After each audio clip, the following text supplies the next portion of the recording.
Whether you realize it or not, there's a chance you've seen or at least know of a certain movie or TV show that happens to be a translation or an adaptation of another work. Things like Voltron or Edge of Tomorrow have found ways into our pop cultural zeitgeist, but what many don't know is that their origins trace back to a completely different part of the world, hence why whenever you see a Gattai sequence in modern media, people often think of Voltron or Power Rangers. Whenever you see Edge of Tomorrow and lists about live-action manga adaptations, people go, wait, this is a manga? This confusion partly has to do with the fact that in some capacity, these properties have been completely retrofitted to suit our culture and tastes. This is what is known as a domesticated translation. This is a localization practice in which a media is translated in a pretty, transformative manner. Things of such will often include a complete re-edit of the media, such as the case with 1956's Godzilla King of the Monsters, which is a retelling of the original 1954 film through the POV of an American reporter. There's also dialogue changes that do as little as just swapping nouns or titles, or completely recontextualize how certain characters or the story at large are depicted in dubbing, like how sailors Uranus and Neptune are very clearly cousins. Other times it can be cross-cultural adaptations like Toei Spider-Man or the many adaptations of Alan Muck and Andrew Lau's Infernal Affairs. This isn't to be confused with a foreignized translation, which is really a near one-to-one translation of a work. This can be as simple as having a direct subtitle translation or a dub that follows suit. Whether you watch Great Monster War from Japan or the English version known as Monster Zero, it's still the exact same movie more or less. As you can tell, these translations have existed for the longest time. The imports of shows like Mighty Atom, Tetsujin 28 Go, Mach Go Go Go really paved the way for whole generations worth of translated media. Obviously, imports of foreign properties have existed prior, but nevertheless, the impact these shows have left in the world of localized media are still felt to this day. However, as we live in an age where international media is more accessible than ever thanks to things like the internet, is there truly a need for these domesticated translations? Do they have a place in our modern world where language barriers aren't as impenetrable as they once were? Which is nowhere near as impenetrable as the cretonium alloy of Titanius. The two franchises that come to mind in regard to these domestications are Power Rangers and Robotech.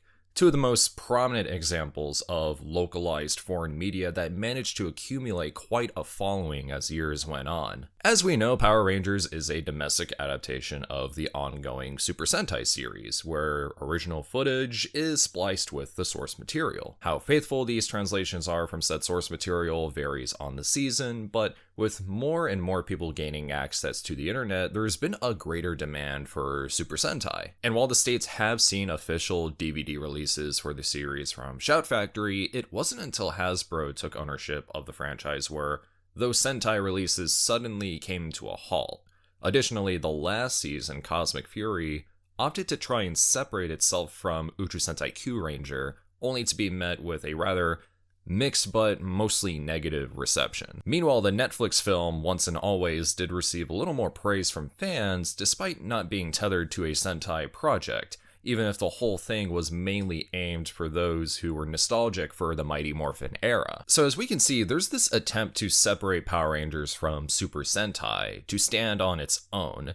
It's also as if there's this plot to try and sabotage Super Sentai from ever coming to North America in some fashion. But the reality is that both of these franchises can coexist. They've even complemented each other on occasion. Although in an age where media is hardly ever viewed as an art form, the powers that happen to be in charge of Power Rangers have kept it from evolving, as the brand is very much held back by nostalgia, as well as tropes and conventions that are very much from its time. So to the eyes of executives, this is what Power Rangers is, and anything different is too risky. After all, I suppose you can't blame them for the failure of the 2017 Power Rangers movie.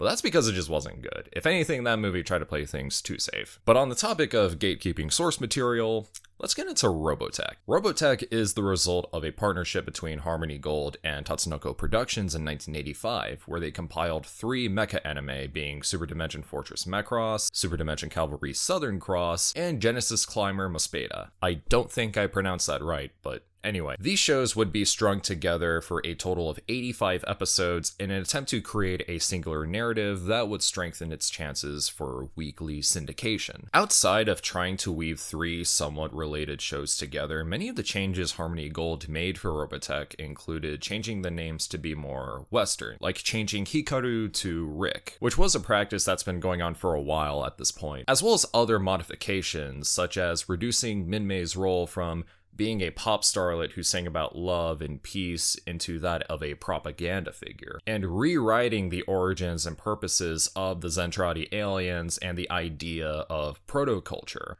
On the surface, it may look like Macross, but with these changes, it may as well be its own story, separated from Macross, in the same way Power Rangers is separate from Super Sentai. So, what's the deal? While Robotech was pretty successful for the time, subsequent Macross media would find its way into Western localization, all except the original SDF Macross series, save for one official DVD release from ADV who, mind you, no longer exists, so good luck trying to get it now. But why hasn't the original Macross been properly released in America? Unfortunately, because of the editing job Harmony Gold has done when it came to localizing Macross, they have gone out of their way to absolutely make sure SDF Macross doesn't even touch American soil, because it may either confuse audiences or Harmony Gold would have to compete with Tatsunoko for the audience they cater to.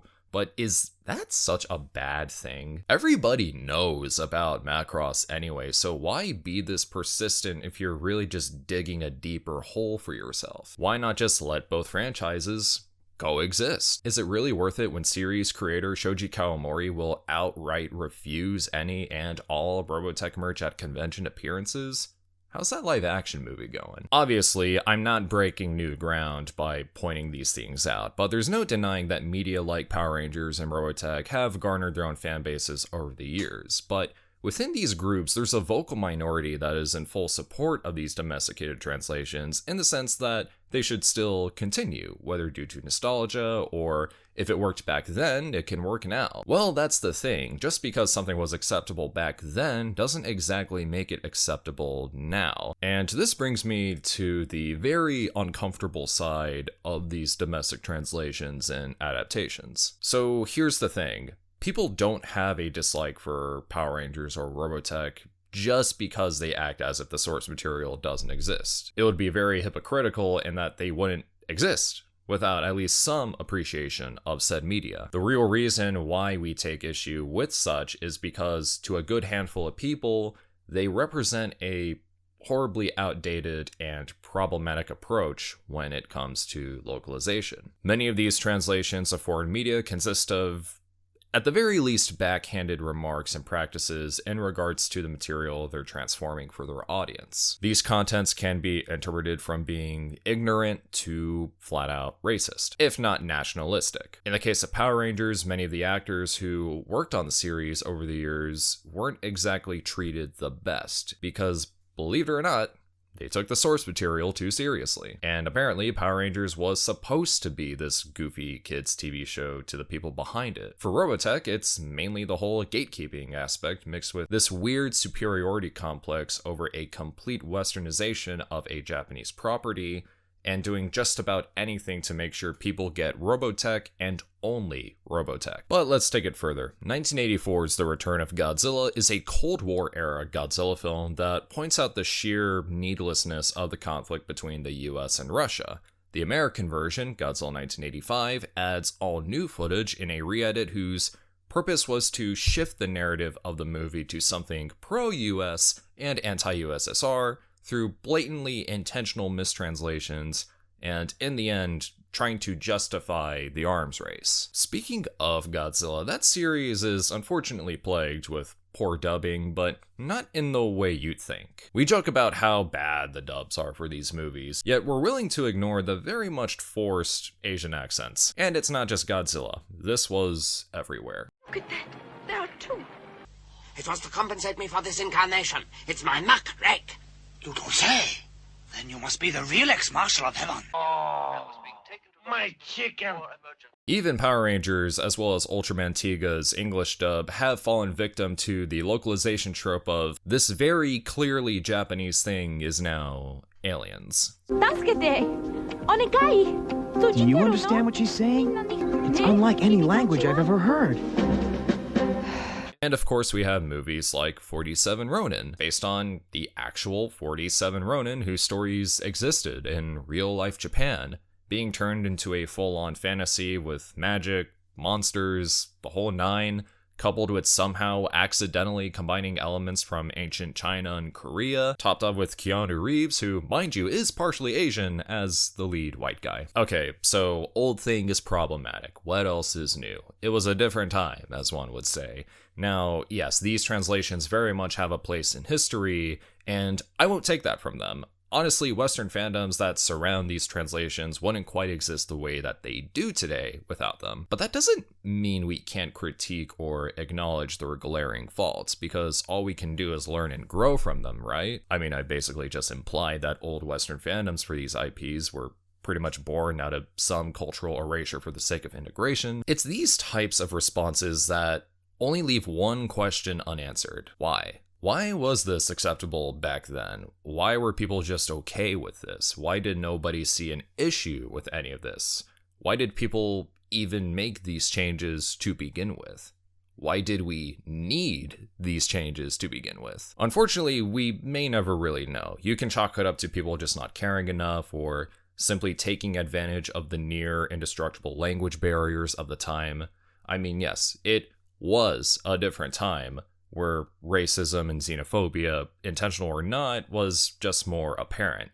But I don't think that should just be the big blanket excuse, because it just feels like an easy cop-out, doesn't it? I mean, why did the production budget of Ultraman Powered go to trips to Vegas and Hawaii instead of the actual show? Why did they reject Bruce Lee's pitch for Kung Fu only to adapt it with David Carradine behind his back? Why did What's Up Tiger Lily have to exist? But I guess I'm getting off topic here. At the end of the day, these domestic translations exist solely to introduce people to these forms of media. I'm not saying you cannot enjoy these shows, because clearly people do for many reasons. But now there's the question of whether or not franchises like Power Rangers and Robotech can keep going. Let's take a look at the Shogun Warriors, a toy line and comic book which grouped together an assortment of Toei mecha. This concept died sometime in the 80s, but in the 2010s saw a revival that didn't necessarily take off. And by then we had things like the Super Robot Wars series that helped these characters stay in prominence. Now we have companies like Discotech releasing these shows stateside. Now Shogun Warriors is simply regulated to novelty pieces based on pop culture icons. Not to mention, Bandai has slowly been churning out reproductions of the original Jumbo Machinder toys for global releases, ultimately further negating the need for such a thing. It can even be argued that things like Power Rangers and Robotech were already outdated when they aired. I have people who watch my channel who grew up on the old dubs for Ultraman and Spectreman, not to mention the Hawaiian dubs for countless toku like Go Ranger, which was renamed to Star Rangers. There's also the fact that Power Rangers was in the works as far back as Chodenshi Bioman in 1984. But even before then, Stan Lee couldn't find investors to release 1981's Sun Vulcan in America. But I suppose this lack of interest only reinforced the need for changes, even if Mighty Morphin Power Rangers needed to ape off of Saved by the Bell to even be established. As for Robotech, while it is an interesting footnote in the world of localized anime, it was already preceded by Star Blazers and Voltron, which had greatly affected sci-fi fandom back then. At a point in time, those names were as recognizable as Star Wars, Star Trek, and Doctor Who. But even Star Blazers and Voltron had their fair share of changes to accommodate the needs of Western audiences, so Robotech wasn't exactly doing anything new. It just did it on a more egregiously extensive level. But how does that reflect us, the audience? Why did we have to be catered to in such a manner? What made our sensibilities different from everyone else's? Now, general audiences are smarter. Anyone can watch unaltered versions of these movies and shows at their leisure, so it begs the question, why bother? Why bother with these domestic translations when we have access to the original sources? Why not just dub Super Sentai and bring it over? That's what they're doing with Ultraman. There's also the openness of audiences to consider. Everything very much runs on algorithms these days, and marketing has become so reliant on that. And because of that, people won't know about these movies or shows unless they're being marketed to them. Hence why we have movies like Ultraman Rising and the Monsterverse to expose more people to these big franchises in a way that still allows them to coexist with their counterparts. And that's really the key to all of this. These franchises can coexist. It's only a matter of how it's handled by those in control. There's a reason we shun Saban's Masked Rider, but appreciate CW's Kamen Rider Dragon Knight. I think if you were to make a translation or adaptation of such, it should be transformative enough to where it can still act as its own entity while still acknowledging where it came from. It's why we enjoy things like Toei Spider-Man, Ultraman Great, or The Man Who Saved the World. Probably the strongest instance of a domesticated translation is Transformers, in that the only thing that got carried over were the designs, whereas everything else was built from the ground up, not having to limit itself with pre-established lore, if any. But sometimes, like with Shogun Warriors, it's okay for them to die down. Think about it. If their goal was to bring these properties to more people, and that in the end, more people are actively watching the originals, they succeeded. I don't think we necessarily need Power Rangers or Robotech anymore. They've taken niches, became popular, and now have become niches within the niche. These IPs were solely a means to an end, and in a way, we've reached that end. It's just that unfortunately, not everyone realizes that and would want the means to simply be the end. But obviously, this all isn't really so simple. So at that, I take it to you guys. What do you think of domesticated translations and adaptations?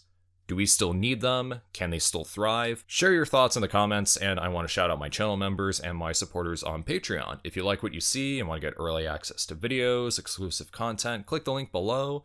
Other than that, feel free to like, share, comment, subscribe, all that good stuff, and I'll see y'all next time. Take it easy, everyone.